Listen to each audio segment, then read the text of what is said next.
कल में आप सभी का स्वागत है। मैं हूं स्वाति रायना। इस शो में बाजार में आज का पूरा एक्शन आपको बताएंगे, साथ ही कल के लिए स्ट्रैटेजी और शेयर में कमाई के शानदार मौके भी हम जानेंगे।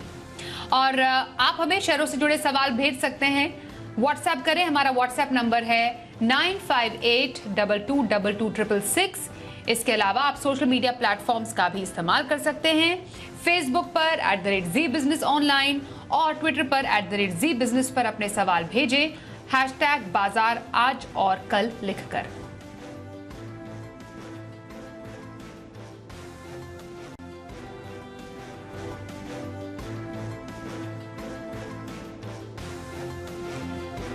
चलिए सबसे पहले आपको आज के बाजार का हाल बता दें कि आज बाजार एक दिन की छुट्टी के बाद कैसा रहा। कमजोर ग्लोबल संकेतों के बीच हमने आज देखा घरेलू बाजार की तेज शुरुआत हुई थी। सेंसेक्स और निफ्टी बढ़त के साथ खुले थे और शुरुआती तेजी के बाद बाजार ने अपनी सारी बढ़त गंवा दी। कुछ स्टॉक्स में जैसे बैंकिंग, आईटी, मेटल शेयरों में आज बिकवाली से बाजार पर दबाव बना रहा और सेंसेक्स 36 अंक फिसलकर 58,817 के लेवल पर बंद हुआ, तो निफ्टी 17,550 के नीचे भी लुढ़का।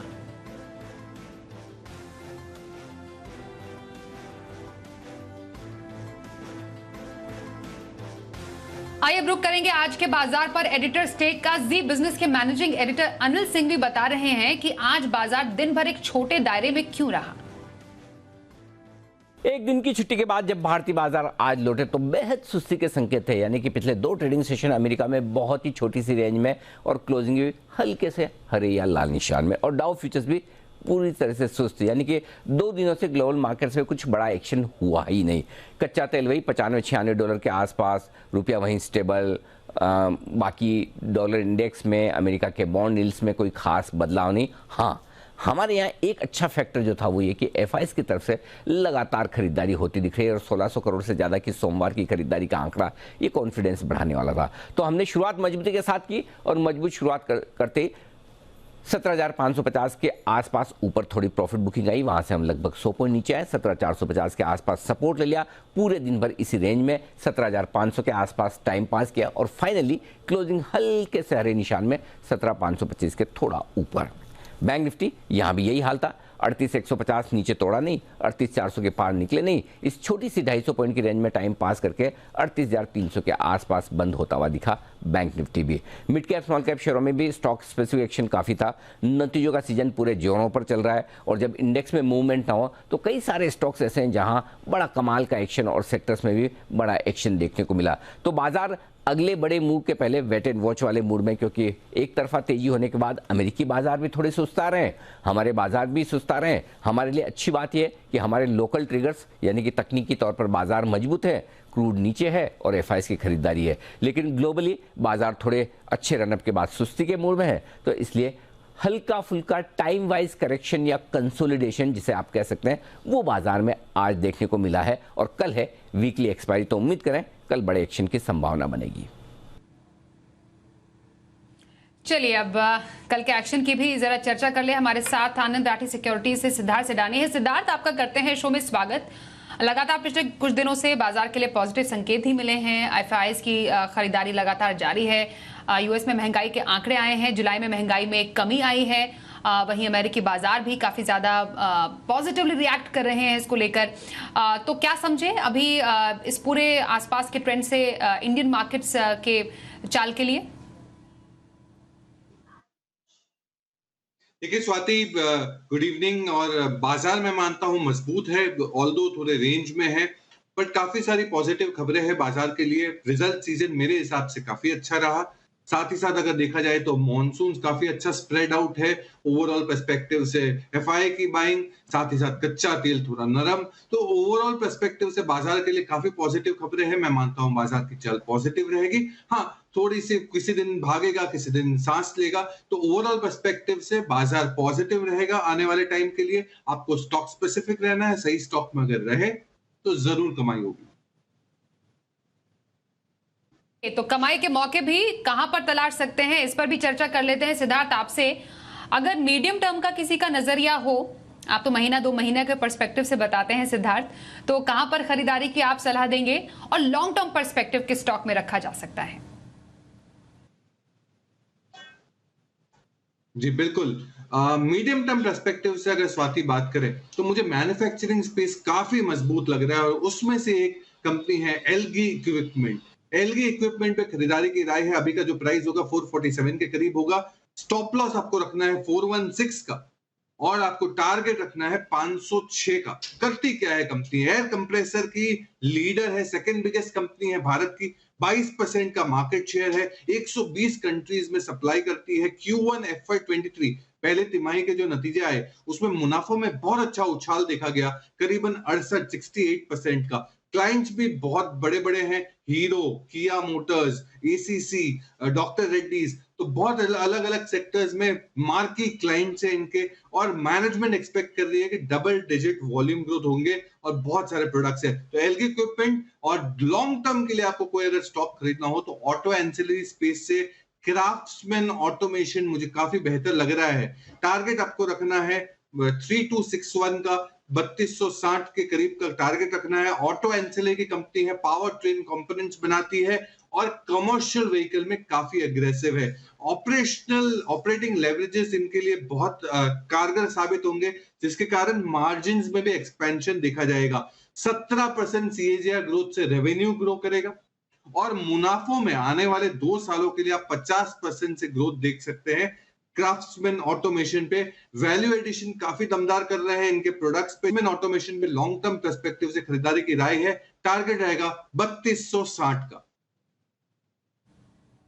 ओके, तो पोजिशनल राय एल्गी इक्विपमेंट में रखने की सलाह सिद्धार्थ सिडानी की तरफ से और लॉन्ग टर्म नजरिया क्राफ्ट्समैन ऑटोमेशन में रखने की सलाह दे रहे हैं हमारे आज के एक्सपर्ट सिद्धार्थ सिडानी। आइए अब कुछ कॉलर्स के सवाल भी शो में शामिल करते हैं।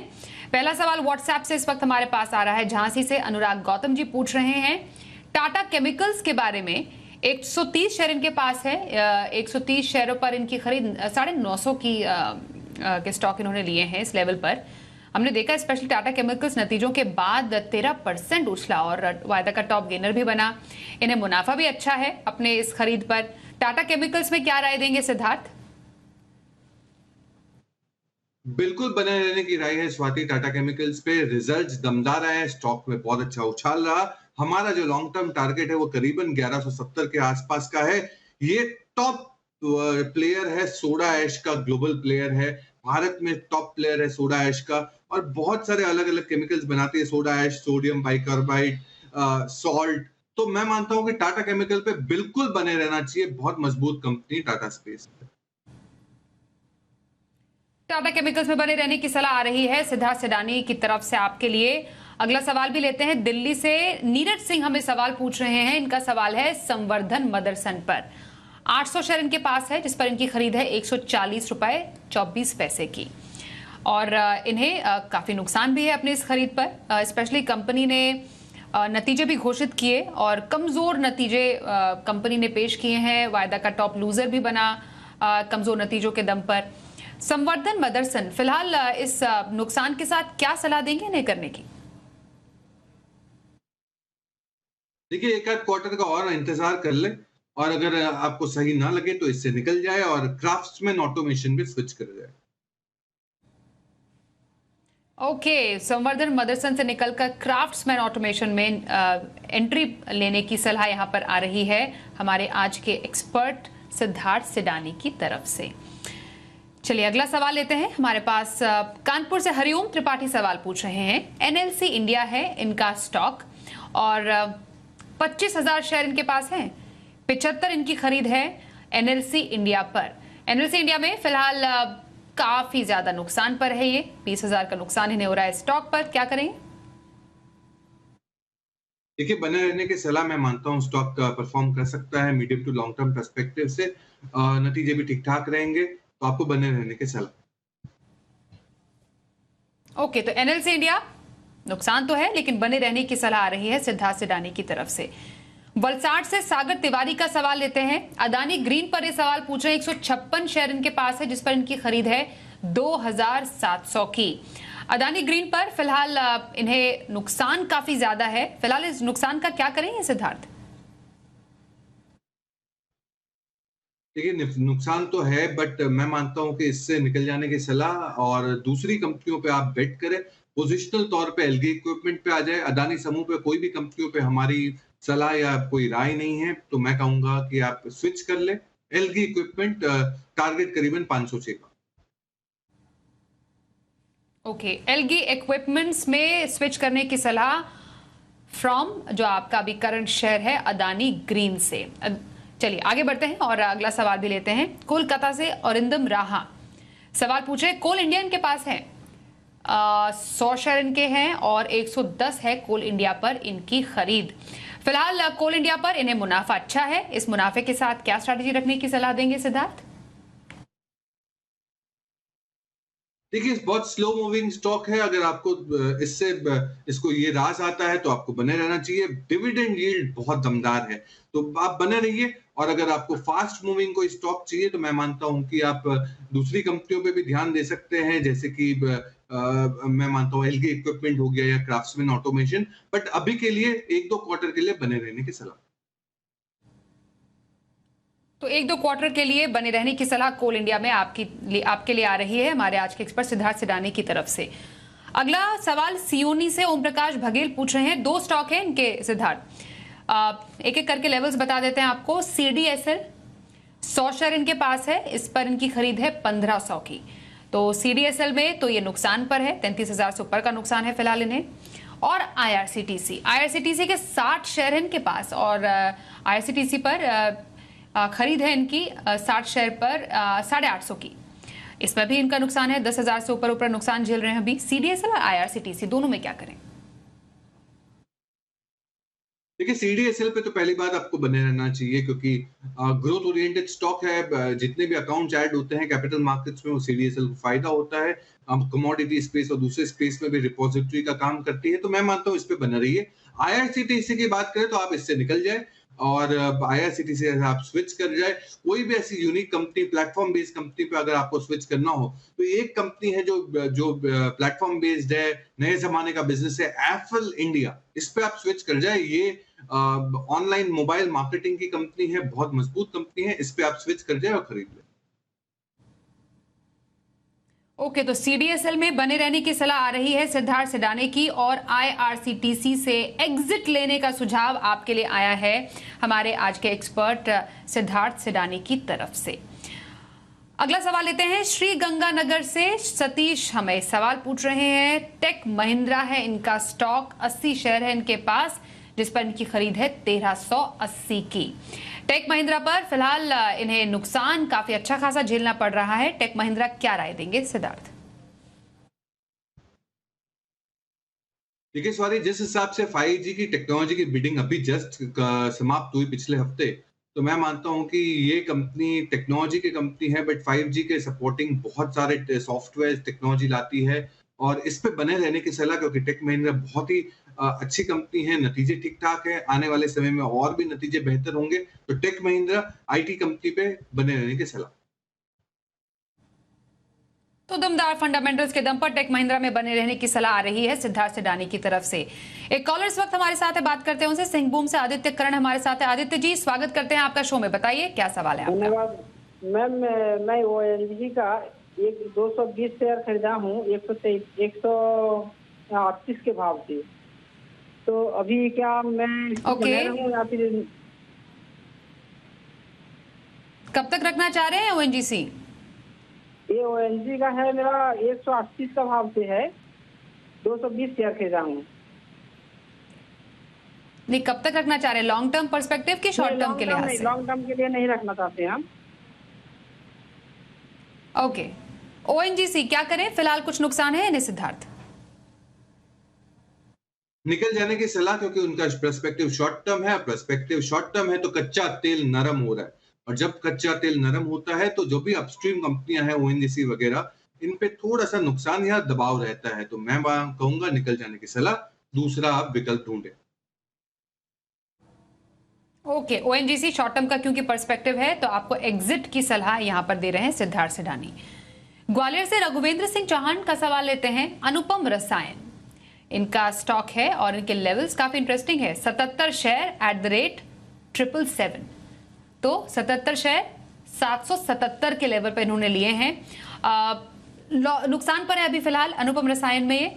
क्या करें सिद्धार्थ? देखिए, ये स्पेस में कई सारी कंपनियां हैं जो मैं बहुत मजबूत मानता हूं, जैसे कि आरती इंडस्ट्रीज, दीपक नाइट्राइट। ये सारी कंपनियों पे आपको ध्यान देना चाहिए रादर देन अनुपम रसायन। इससे निकल जाने की सलाह। आरती इंडस्ट्रीज या दीपक नाइट्राइट, इन दोनों पे कोई भी कंपनी पे आप स्विच कर दें। ओके, आरती इंडस्ट्रीज या दीपक नाइट्राइट में आप खरीदारी के मौके तलाश सकते हैं। अनुपम रसायन से एग्जिट करने की सलाह आ रही है सिद्धार्थ सिडानी की। अगला सवाल लेते हैं। कांतिलाल सिंघवी सूरत से सवाल पूछ रहे हैं। एचडीएफसी बैंक है इनका शेयर, 350 शेयर इनके पास है, जिस पर इनकी खरीद है 1250 की। एचडीएफसी बैंक में फिलहाल इनकी खरीद के हिसाब से इन्हें बहुत शानदार मुनाफा हो रहा है। 75,000 से ऊपर के मुनाफे पर अभी कांतिलाल जी बैठे हुए हैं। क्या करें? बिल्कुल बने रहना है। बहुत ही बेहतरीन ब्लू चिप फंडामेंटल वाली कंपनी एचडीएफसी बैंक। अभी कुछ क्वार्टर से थोड़ा नरम चल रहा है, रिजल्ट्स काफी खास नहीं आ रहे हैं। इसके मुकाबले आईसीआईसीआई बैंक के काफी जोरदार नंबर्स आ रहे हैं, बट स्टिल एचडीएफसी बैंक बहुत ही अच्छी ब्लू चिप कंपनी है, बने रहने की सलाह। ओके, एचडीएफसी बैंक में मुनाफा आपको है और बने रहने की भी सलाह आ रही है सिद्धार्थ सिडानी की तरफ से। और कल के बाजार पर क्या स्ट्रैटेजी आपको बनानी चाहिए, ये भी जानते हैं जी बिजनेस के मैनेजिंग एडिटर अनिल सिंघवी से। भारतीय बाजारों के बंद होने के वक्त 3:30 बजे डाउ फ्यूचर्स लगभग 60 पॉइंट ऊपर और नेस्डेक फ्यूचर्स 40 पॉइंट ऊपर थे। हालांकि कोई बहुत बड़ा उछाल नहीं, लेकिन निचले स्तरों से डाउ फ्यूचर्स में एक अच्छी रिकवरी आई और थोड़े हरियाली के साथ आज अमेरिकी बाजार ट्रेड कर सकते हैं, ऐसे संकेत मिल रहे। लेकिन अल्टीमेटली अमेरिका में आज महंगाई के आंकड़े आने हैं और वो बड़ा ट्रिगर होगा और उसके दम पर देखेंगे कि अमेरिका में आज किस तरह की क्लोजिंग होती है और सुबह डाउ फ्यूचर्स क्या कुछ दिखाते हैं। हम डायरेक्शन वहां से लेने की कोशिश करेंगे। इसके अलावा कच्चा तेल वगैरह दूसरे फैक्टर्स तो हैं ही जो कंफर्टेबल हैं। अब आइए हमारे अपने फैक्टर्स। कल वायदा कारोबार की वीकली एक्सपायरी भी है, उससे पहले एफआईज की तरफ से अब तक तो खरीदारी का रुझान बरकरार है, आज भी आंकड़े ठीक ही रहने चाहिए। तो निचले स्तरों पर सपोर्ट वहां से मिलता रहेगा और ऊपरी स्तरों पर रुकावट जो है वो ग्लोबल मार्केट्स की वजह से आ सकती है। अगर अच्छा सपोर्ट मिला अमेरिकी बाजारों से तो बाजार 17,600 से 17,675 की रेंज में जाने को तैयार है और निचले स्तरों पर जो सपोर्ट है मार्केट को वो 17,400 से 17,450 की रेंज में कल रहेगा। बैंक निफ्टी का जहां तक सवाल है 38,050 के आसपास सपोर्ट, 38,500 38,600 के आसपास रुकावट। इस रेंज पर आपको करना है फोकस। आइए कल की ऑप्शन स्ट्रैटेजी देख लेते हैं। कल का ऑप्शन में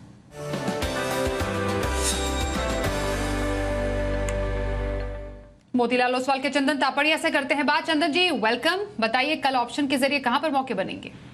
बिल्कुल, बहुत बहुत आभार।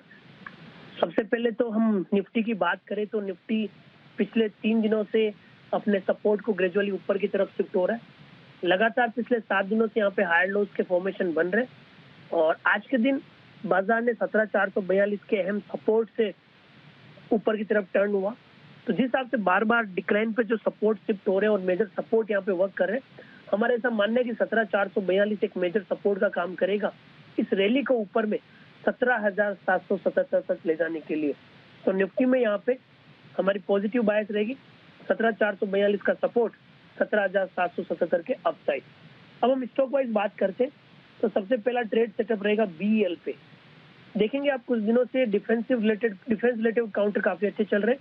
बीएल ने आज एक कंसोलिडेशन ब्रेकआउट दिया है। पिछले लगभग 7 दिनों से ये स्टॉक 287-288 के लेवल को होल्ड करने के लिए मशक्कत कर रहा है।